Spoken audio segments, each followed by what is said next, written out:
tu zani kan chon ding mi te chu nan hu di kau slamai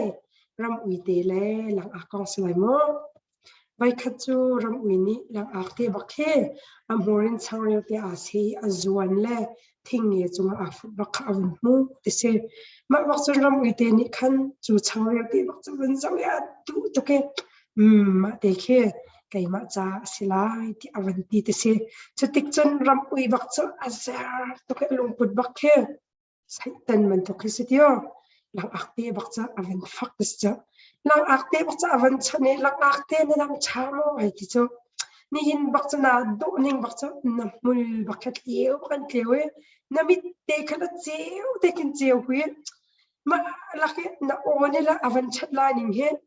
na o bakhe wadang vi te na kan achale te bakhe ka cha kan ko ma cha chon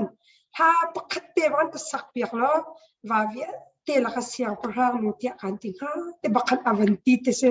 sebak chun lang ak te ni chun ram ui ni van fak mi bak cha avan izum chama me alu te bakhi te bakhat avantu ne a odi lak bakhin ha cha avan sak ni te se avan sak bak chun chu akan a sit mi te achang reu te bak chu avan thak e a thak la bakhan ram ui te bak ni khan chu chang reu te bak chu a hun se chon de se chu tik chon ram ui ni chon ka ti theu lo ma chu pe ka du mi chu te bakhan ti te se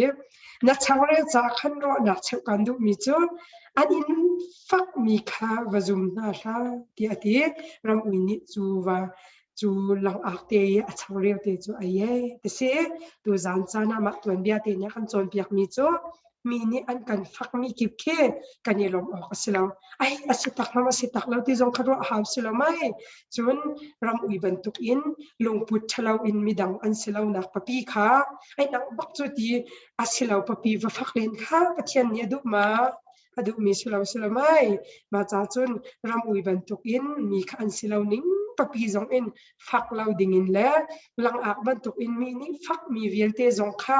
ai ka se sual ka se tatak hamatin izum sual lo ding kha tu zan tuan bia te ni akan chon piak no mi si na zapi ten mang chadi o